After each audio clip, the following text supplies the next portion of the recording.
आइए हम लोग आज की आराधना शुरू करेंगे। परमेश्वर का धन्यवाद करेंगे, उन्होंने एक बार फिर से आपको और हमें एकत्रित किया है कि मिल करके हम उसकी महिमा करें, उसका धन्यवाद करें। आइए अपने आंखों को बंद करेंगे और प्रभु की ओर निहारेंगे।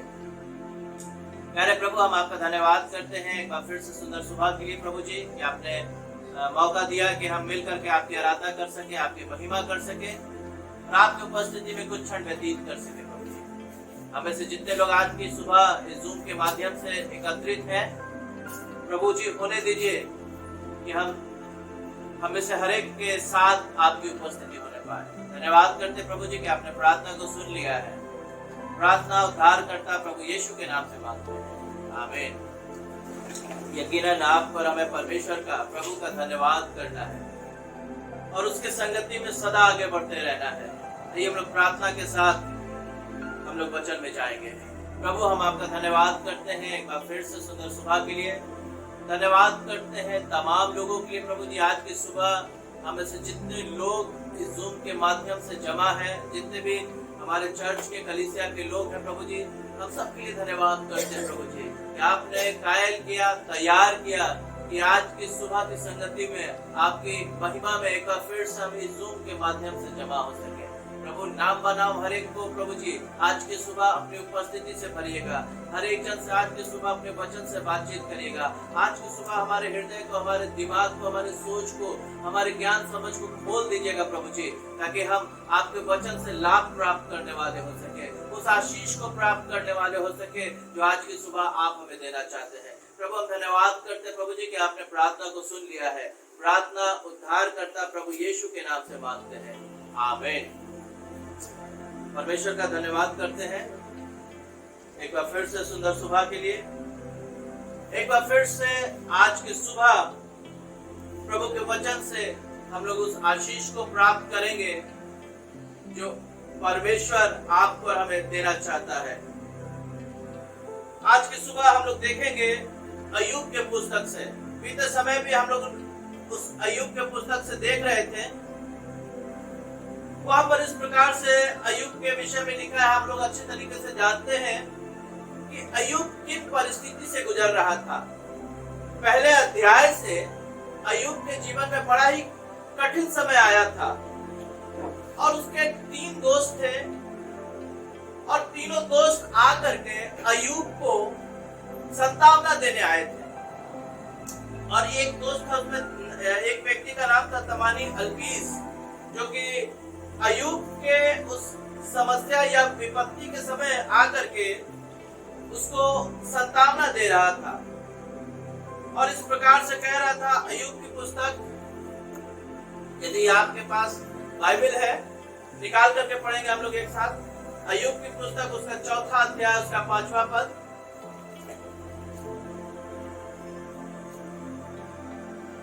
जी, अय्यूब की पुस्तक उसका 4था अध्याय, उसका 5वां पद। यहाँ पर इस प्रकार से लिखा है, परंतु विपत्ति तो तुझी पर आ पड़ी और तू निराश हुआ जाता है।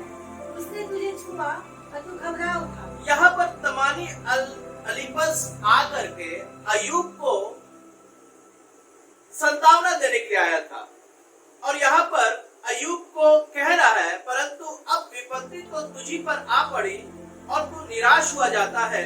उसने तुझे छुआ और तू घबरा उठा। हम लोग अच्छी तरीके से जानते हैं अय्यूब के विषय में। उसके पहले अध्याय में अय्यूब के विषय में लिखा हुआ है कि अय्यूब खरा और सीधा और परमेश्वर का भय मानने वाला व्यक्ति था। जब अय्यूब के जीवन में एक के बाद एक समस्या आने लगी, तो इनके दोस्तों ने इस बात को सुना कि हमारे दोस्त अय्यूब के जीवन में बड़ी विपत्ति आई है, चलो आओ उसको उसके दुख में शामिल होंगे, शामिल होकर के कुछ संतावना की बातों को करेंगे। तो ये इसका एक दोस्त था। अगर इसके पहले पद से पढ़ेंगे तो वहां पर लिखा हुआ, तब तेमानी अलीपस ने कहा, और ये तेमानी अलीपस का वचन है या बातें हैं जो अय्यूब को संतावना देने के लिए आया था और कह रहा था, परंतु अब विपत्ति तो तुझी पर आ पड़ी और तू निराश हुआ जाता है। उसने तुझे छुआ और तू घबरा उठा। हम लोग अच्छी तरीके से जानते हैं अय्यूब के पुस्तक उसके पहले अध्याय में जब हम लोग देख रहे थे बीते समय, तो उसके 20वें पद में इस प्रकार से लिखा था, जब उसके दास और आकर के बताने लगे कि भाई तुम्हारे तो बिजनेस खराब हो गया, तुम्हारा बैंक करप्ट हो गए हो, तुम्हारा सारा चीज लूट लिया गया, तुम्हारे बच्चे अब नाश हो गए, आंधी आई मर गए, बच्चे घर गिर गया था मर गए। लेकिन अय्यूब निराश नहीं हुआ था, उसका मन कच्चा नहीं हुआ था।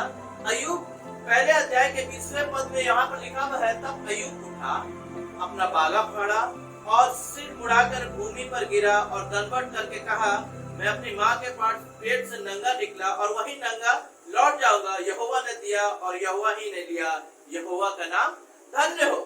अय्यूब यहाँ पर निराश नहीं हुआ था, अय्यूब का मन कच्चा नहीं हुआ था, अय्यूब घबराया नहीं था। हाँ, दुखी हुआ था जरूर, लेकिन अय्यूब घबराया नहीं था।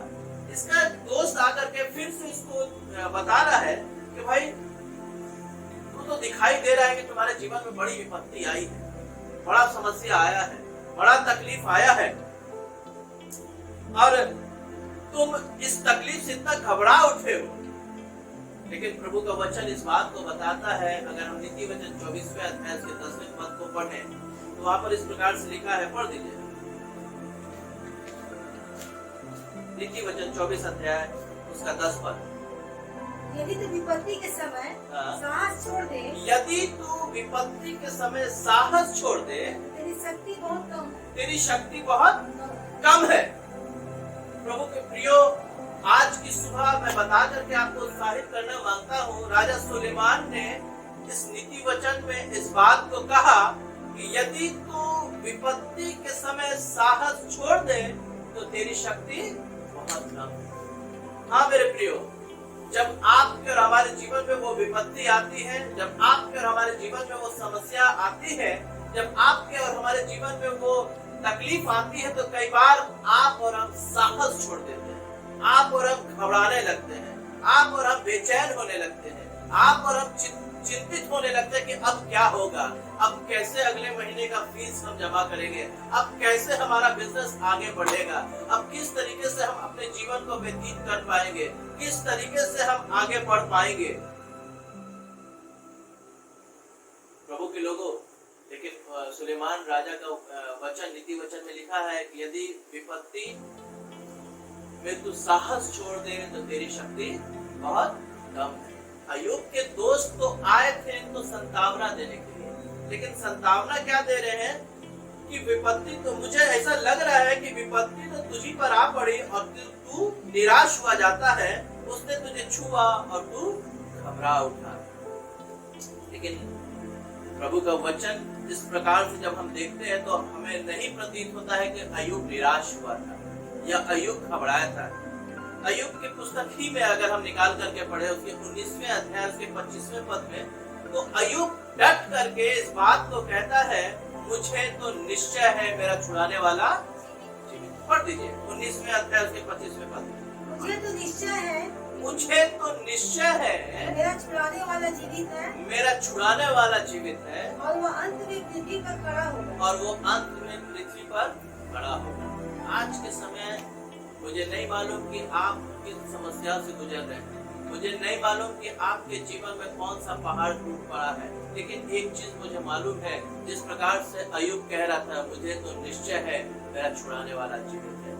जब हो सकता है शायद आप समस्या में पड़े, हो सकता है शायद आप बीमारी में पड़े, हो सकता है शायद आप जब तंगहाली में पड़े, हो सकता है जब आपके जीवन में बहुत सारी विपत्तियां आए, लोग आपको संतावना देने आएंगे। ये अय्यूब के 3 दोस्त थे और ये अय्यूब के दूसरे पुस्तक उसके अय्यूब का पुस्तक उसका दूसरा अध्याय के 11, 12, 13 पद को पढ़िए तो फटाफट जरा। जब तेमानी एलीफज, अश्शूर बिल्दद, नमाती सोकर, अय्यूब के इन मित्रों ने इस सब विपत्ति का समाचार पाया जो उस पर पड़ी थी, तब वे आपस में यह ठानकर कि हम अय्यूब के पास जाकर उसके संग विलाप करेंगे। अय्यूब के पास जाकर के 3 दोस्त थे और इन्होंने इस बात को ठाना कि हम उसके उस विपत्ति के समय उसके पास जाकर के क्या करेंगे, विलाप करेंगे जी, और उसको शांति देंगे, और उसको शांति देंगे जी। अपने अपने यहाँ से उसके पास चले। जब उन्होंने दूर से आंख उठाकर अय्यूब को देखा और उसे ना पहचान सके, तब चिल्लाकर रो पड़े और अपना अपना बागा फाड़ा और आकाश की ओर धूल उड़ाकर अपने अपने सीट पर डाली। तब वे 7 दिन और 7 रात उसके संग भूमि पर बैठे रहे। और यही 3 दोस्त थे, अय्यूब को संतावना देने के लिए आए थे और साथ में विलाप भी कर रहे थे। लेकिन विलाप तो कर रहे थे, लेकिन साथ में बहुत सारी बातों को ये लोग भी कह रहे थे। अगर इसी 4थे अध्याय के पहले पद से पढ़ना शुरू करें, जी पढ़ दीजिए। तब तेमानी एलीफज ने कहा, यदि कोई तुझसे कुछ कहने लगे तो क्या तुझे बुरा लगेगा? परंतु बोले बिना बोले कौन रह सकता है? हाँ। सुन, तूने बहुतों को शिक्षा दी है और निर्बल लोगों को बलवंत किया है। गिरते हुओं को तूने अपनी बातों से संभाल लिया और लड़खड़ाते हुए लोगों को तूने बलवंत किया है। परंतु अब विपत्ति तो तुझी पर आ पड़ी है और तू निराश हुआ जाता है। उसने तुझे छुआ और तू घबरा उठा। आगे पढ़िए। क्या परमेश्वर का भय तेरा आशा नहीं? और क्या तेरी चाल चलन जो खरी है तेरी आशा नहीं? क्या मुझे मालूम है कि कोई निर्दोष कभी नष्ट हुआ है या कहीं सज्जन भी काट डाले गए? मेरे देखने में तो जो पाप को जोतते और दुख बोते हैं वही उसको काटते हैं। यहाँ पर इसके दोस्त संतावना देने आए थे और लेकिन बहुत सारी बातों को अय्यूब को दर्शा रहे थे कि भाई अय्यूब, हमको तो मालूम है कि तुम बड़े धर्मी व्यक्ति थे, हमको तो मालूम है तुम बहुत लोगों को संतावना दिया करते थे, हमको तो मालूम है अय्यूब तुम बहुत दुआ प्रार्थना करते थे, हमको तो मालूम है कि अय्यूब तुम बड़े खरे व्यक्ति थे, हमको तो मालूम है अय्यूब तुम बड़े ईमानदार व्यक्ति थे, लेकिन तुम कैसे तुम्हारे जीवन में ये समस्या आ गई? तुम्हारे जीवन में कैसे ये पहाड़ टूट पड़ा? जरूर तुमने कुछ न कुछ पाप किया होगा, जरूर तुमने कुछ अधर्म का काम किया होगा, जरूर तुम्हारे जीवन में तुमने कुछ न कुछ गलतियां करी होंगी, तभी ये समस्या या ये विपत्ति तुम्हारे पर आ गई है। देखिए यहाँ पर 8वें पद में लिखा हुआ है, मेरे देखने में तो जो पाप को जोतते और दुख बोते हैं वही उसको काटते हैं। मेरे प्रियो, जब आप और हम विपत्तियों और समस्याओं के बीच में रहेंगे तो हो सकता है कि ठीक इसी प्रकार से कई मित्र आपके पास आए आपको संतावना देने के लिए और बहुत सारी बातों में कहें कि जरूर कुछ न कुछ गलती किए हो, जरूर कुछ न कुछ पाप किए होंगे, जरूर कुछ न कुछ तुमने अधर्म का काम किया था, तभी तो तुम्हारे जीवन में ये विपत्ति आ गई या ये समस्या आ गई या ये तकलीफ आ गई। बीते साल मेरी पत्नी गुजर गई, उसको समस्या थी, बीमारी थी, कैंसर से पीड़ित थी। बीते साल में गुजर गई। कई लोगों ने मुझे सुनने में आया, कई लोगों ने मेरे पीठ पीछे इस बात को बोले, पादरी होकर के इनकी बीवी कैसे गुजर गई? पादरी होकर के कैसे इनके पत्नी को कैंसर हो गया? मेरे प्रियो, आपके और हमारे पीठ पीछे लोग बहुत सारी बातों को गढ़ने के लिए तैयार रहते हैं, लेकिन जरूरी है जिस प्रकार से सुलेमान राजा कहता है, यदि विपत्ति के समय साहस खो दो तो तुम्हारा बल बिल्कुल कम है। हाँ प्रियो, मुझे नहीं मालूम कि आप किस समस्या से गुजर रहे हैं, मुझे नहीं मालूम कि आज आप कौन से तकलीफ से गुजर रहे हैं, लेकिन एक चीज मुझे मालूम है कि मेरा छुड़ाने वाला जीवित है। आप और हम इन विपत्तियों के सामने, विपत्तियों के जब चारों ओर आपके और हमारे चारों ओर घिरा हुआ है, तो जरूरी है कि आप और हम दृढ़ता पूर्वक उस विपत्ति और उस समस्या का सामना करें। जिस प्रकार से अय्यूब और उसके दोस्त लोग संतावना देने के नाम से तो आए थे, लेकिन अय्यूब की चुटकी ले रहे थे कि जरूर कुछ न कुछ पाप किया बेटा, जरूर कुछ न कुछ गलत काम किया। हम लोग कई बार कहते हैं ना कि बेटा जरूर ये खुदरा पाप जरूर तुम्हारे जीवन में निकल रहा है। कई बार लोग आपके और हमारे पीठ पीछे इस बात को कहेंगे, कुछ न कुछ जरूर गलत किए होंगे, तभी ये तुम्हारे जीवन में बीमारी आ गई है, तभी तुम्हारा सारा बिजनेस डूब गया है, तभी तुम्हारी बेटी का तलाक हो गया है। कई बार लोग आपके और हमारे पीठ पीछे आपके और हमारी ईमानदारी और आपके और हमारी खराई पने को चुनौती देने के लिए तैयार हुए, लेकिन मैं बता करके आज की सुबह आपको उत्साहित करना मांगता हूँ कि जब विपत्ति आन पड़ी है, जब समस्या आन पड़ी है, तो आपको इधर उधर ताकने की जरूरत नहीं है। हमें सिर्फ और सिर्फ उस कलवरी क्रूस की ओर ताकने की आवश्यकता है जो सब बातों में सक्षम है, आप पर हमें अपने धर्ममय दाहिने हाथ से उठाने में सक्षम है। हम देखेंगे पहला शमूएल उसके 30वें अध्याय में, जी पहला शमूएल उसका 30वां अध्याय और उसका पहला, दूसरा, तीसरा, चौथा पद को देखेंगे। तीसरे दिन जब दाऊद अपने जनों समेत सिकलग पहुंचा, यहाँ उन्होंने क्या देखा? जी, यहाँ पर एक शहर के विषय में बात हो रही है, सिकलग के विषय में बात हो रही है।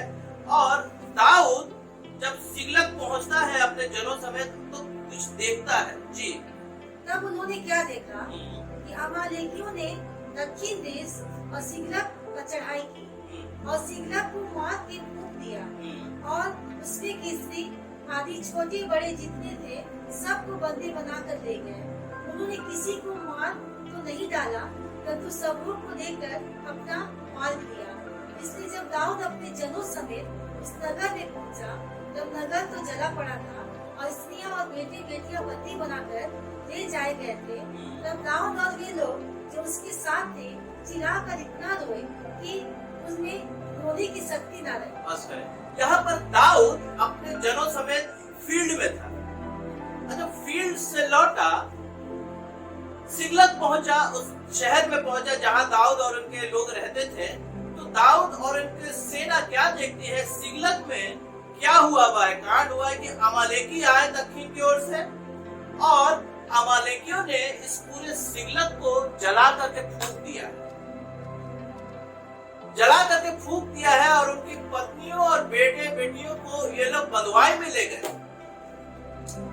अब हो सकता है शायद आपके और हमारे जीवन में भी दुश्मन आकर के आपके परिवार को या आपके बिजनेस को या आपके घर को जला करके फूंक दे। और जब इन लोगों ने इस बात को देखा तो वे चिल्ला करके इतना रोए कि उनमें रोने की शक्ति ना रही। मुझे नहीं मालूम कि आप कौन से किस सिकलग के शहर में खड़े हुए, मुझे नहीं मालूम कि आपके जीवन में कौन सी विपत्ति आई है, मुझे नहीं मालूम कि वो दुश्मन कौन सा बिजनेस, कौन सी बातों को जला करके नष्ट करके आपके जीवन को बर्बाद कर दिया है। कई बार हम लोग इस बात को कहते हैं कि इतना रोए हैं, इतना हमने जीवन में समस्या देखा है कि अब तो रोने की शक्ति बची नहीं है, अब तो मेरे आंसू सूख गए हैं, अब तो सारी बातें अब तो एकदम ऐसा अब यूज्ड टू हो गए हैं, अनुभव हो गया सारी समस्याओं का। यहाँ पर दाऊद और उनके जन लोग, उनकी सेना लोग इतना चिल्ला चिल्ला के रोए कि उनके आंसू सूख गए।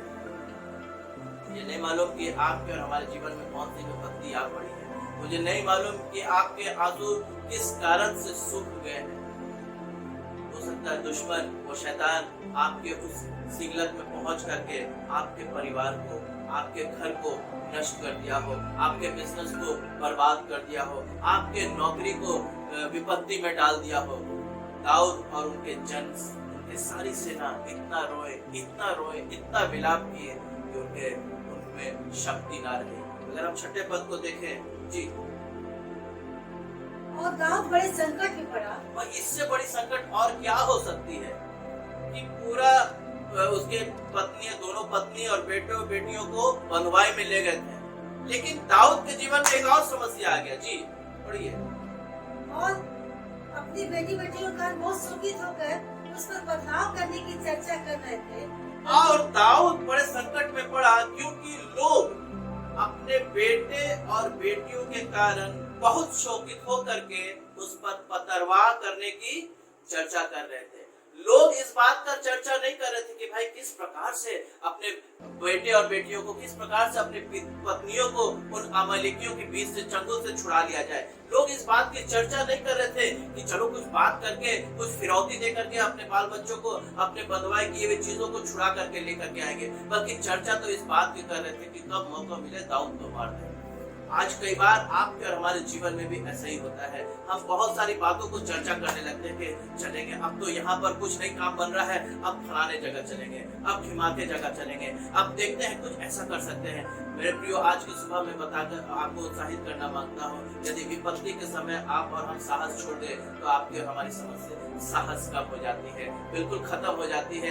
ये लोग इस बात की चर्चा नहीं कर रहे थे कि चलो हम लोग प्लान बना करके अमालेकियों के पास जाएंगे और फिरौती कुछ रकम दे करके अपने बंधुओं को छुड़ा लेंगे, बल्कि ये इस बात का प्लान नहीं कर रहे थे कि आओ हम पीछा करके उसमें अटैक करें और अपने बंधुओं को छुड़ा करके लेकर के आएंगे, बल्कि उल्टी बातों को ये लोग लोग प्लान कर रहे थे कि किसी तरीके से ये दाऊद के चलते सारा कांड हो गया है, ये दाऊद को पथरवाह करना चाहिए, दाऊद को मार देना चाहिए। लेकिन एक बात हुआ है, एक काम हुआ है। यदि हम उसी पद के और आगे पढ़े तो वहाँ पर लिखा हुआ जी, परंतु दाऊद ने अपने परमेश्वर यहोवा को स्मरण करके परंतु यह माना। दाऊद ने अपने परमेश्वर यहोवा को स्मरण करके याव माना। बीते समय हम लोग इस बात को देख रहे थे, आसाफ इस बात का गाना गा रहा था, परमेश्वर जो हमारा बल है। और उसके 8 से 10 पद को पढ़ेंगे, वहां पर भी कुछ ऐसी समस्या थी जी। दूसरा शमूएल उसके 23वां अध्याय उसके 8, 9, 10 पद को पढ़ेंगे जी। दाऊद के शूरवीरों के नाम ये हैं। यहाँ पर दाऊद के शूरवीरों के नाम दिए गए हैं और 3 शूरवीर थे जो दाऊद के संग थे। अब दाऊद थोड़ा बुजुर्ग हो गया था और दाऊद के संग ये शूरवीर था जिसका नाम एलिएजर था। जी पढ़ दीजिए। अर्थात तर्कमोनी यशो येसेबेल जो सरदारों में मुख्य था, वह एस्नी अदीनो भी कहलाता था, जिसने एक ही साथ में 800 पुरुष मार डाले।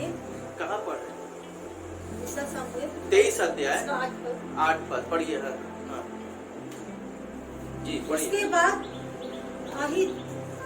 अहीहो दाऊदी का पुत्र एलियाजर था। वह उस समय दाऊद के संग तीनों वीरों में से था। यहाँ पर एलियाजर का नाम है और उन तीनों वीर में से एक वीर एलियाजर था जी। जबकि उन्होंने युद्ध के लिए एकत्रित हुए, फिलिस्तीनियों को ललकारा और इस्राएली पुरुष चले गए थे। और इजरायली वहाँ से पीछे हट गए थे। जब विपत्ति आती है, जब फिलिस्तीन ललकार रहे थे तो इजरायली पुरुष साथ में तो गए थे, सेना साथ में तो गई थी, लेकिन ये सेना इजरायली लोग क्या हो गए, लौट गए। अब रह गया अकेला वो वीर एलियाजर जी। पढ़िए, देखिए यहाँ बड़े कमाल की बात लिखी है। वह कमर बांधकर फिलिस्तीनियों को तब तक मारता रहा। वो कमर बांधकर फिलिस्तीनियों को तब तक मारता रहा जब तक उसका हाथ थक न गया। जब तक उसका हाथ थक न गया और तलवार चिपट न गई। हाँ मेरे प्रियो, यदि विपत्ति को देखकर हम भागेंगे तब आप और हमारा जीवन आशीषित नहीं होगा। लेकिन यदि विपत्ति को देख करके, समस्या को देख करके कमर बांध करके आगे बढ़ेंगे एलियाजर के समान, और लिखा हुआ है एलियाजर के विषय में, वो तब तक मारता रहा जब तक तलवार उसके हाथ में चिपट न गई थी। अगर आगे पढ़िएगा तो वहाँ पर इस प्रकार से बड़ा ही अच्छा बात लिखा हुआ जी। और उस दिन यहोवा ने बड़ी विजय कराई जी। और जो लोग उसके पीछे हो लिए, वे केवल लूटने ही के लिए और उसके पीछे हो लिए। और जब लड़ाई का समय था तो कोई उसके साथ नहीं था। जब एलियाजर मार करके वो पूरे फिलिस्तीनियों को जीत लिया था, तब लूटाने के लिए, लूटने के लिए कुछ लोग थे, उनके पीछे पीछे चलने लगे थे। ठीक इसी तरीके से मेरे प्रियो, जरूरी है कि आप और हम विपत्ति का सामना करें। जब आप और हम सामना करेंगे तो हो सकता है शायद आपको लोग छोड़ दें, आप अकेले रह जाएं। लेकिन मैं विश्वास करता हूँ, गीतकार इस बात को कहता है, प्यारो हिम्मत बांधो, आगे बढ़ो, क्रूस का लो निशान, जीतेंगे हम यारो, हारेगा शैतान। बल्कि मैं तो इस बात को कहता हूँ, जीत गए हैं हम यारो, हार गया शैतान। दाऊद के मुंह पे लाली छलकती थी, सारे इजरायली का मन कच्चा हो गया था, लेकिन दाऊद कहता है, मैं तो परमेश्वर यहोवा के नाम से तेरे सम्मुख आता हूँ। आज आपके और हमारे जीवन में भी गोलियत नाम का समस्या खड़ा हो, सिगलग जैसा जीवन हो गया हो, डरने की जरूरत नहीं है। विपत्ति के समय आप और हमें साहस बांध करके आगे बढ़ना है। यकीनन जब आप और हम साहस बांध करके आगे बढ़ेंगे तो वो शैतान आपके और हमारे सामने से दुम दबा करके भाग जाएगा, क्योंकि परमेश्वर यहोवा आपके और हमारे संग है। आइए अपने आंखों को बंद करें और प्रार्थना करें। प्यारे प्रभु, हम आपका धन्यवाद करते हैं एक बार फिर से सुंदर समय के लिए, सुंदर सुबह के लिए, अच्छे वचन के लिए। प्रभु जी, आपका वचन हमेशा हमें ताजगी बख्शता है। प्रभु जी, आपका वचन हमेशा हमें उन्नति की ओर ले जाता है, हमें सामर्थ्य प्रदान करता है। प्रभु, एक एक जन को आपके हाथों में सुपुर्द करते हैं और हम चाहते हैं हर एक जन आज की सुबह आपके वचन से लाभ प्राप्त होने वाला हो सके, आशीष प्राप्त होने वाला हो सके। धन्यवाद करते प्रभु जी कि आपने प्रार्थना को सुन लिया है। प्रार्थना उद्धार करता प्रभु यीशु के नाम से मांगते हैं, आमीन। आइए अपने भेंटों को प्रभु के सम्मुख लेकर के आएंगे और जो जहाँ पर जिस कलीसिया में जाता है जरूर अपने भेंट को उस कलीसिया के, जब कलीसिया खुल जाती है तो जरूर अपने भेंट को वहां पर कलीसिया में जमा करें।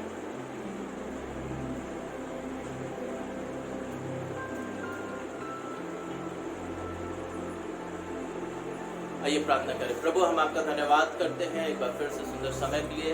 इस भेंट को आपके सम्मुख लेकर के आते हैं।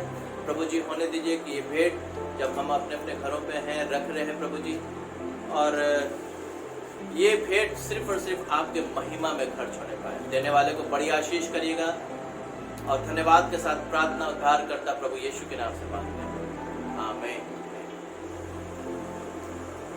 हमारे पिता, तू जो स्वर्ग में है, तेरा नाम पवित्र माना जाए, तेरा राज्य आवे, तेरी इच्छा जैसे स्वर्ग में पूरी होती है जमीन पर भी हो। रोज की रोटी आज हमें बख्श, जिस प्रकार से कुसवारों को माफ किया हमने, हमारे कसूरों को माफ कर। अजमाइश में न डाल बल्कि बुराई से बचा। बादशाह कुदरत जलाल अब तक तेरी है, आमीन। अब परमेश्वर का प्रेम, प्रभु यीशु मसीह का अनुग्रह, पवित्र आत्मा की संगति और सहभागिता अब से लेकर हम सभी विश्वासियों के साथ सदा सर्वदा होते रहे, आमीन, आमीन। प्रभु आप सबको आशीष करें। और कल शाम में फिर हम लोग जूम पर मिलेंगे शाम को 6 बजे। और जिन्होंने प्रार्थना निवेदन दिया है, मैं प्रार्थना करूंगा। प्रभु जी, हम आपका धन्यवाद करते हैं जिन लोगों ने प्रार्थना निवेदन दिया है। जो भी शारीरिक कष्ट है, यीशु आपका पवित्र दवा लगाते हैं। हर एक दर्द को, हर एक तकलीफ को, हर एक वायरल को यीशु के नाम से डांट कर हम चाहते हैं प्रभु अपनी महिमा कराइए। यीशु के नाम से मांगते हैं, आमीन। Thank you. जय मसीह की।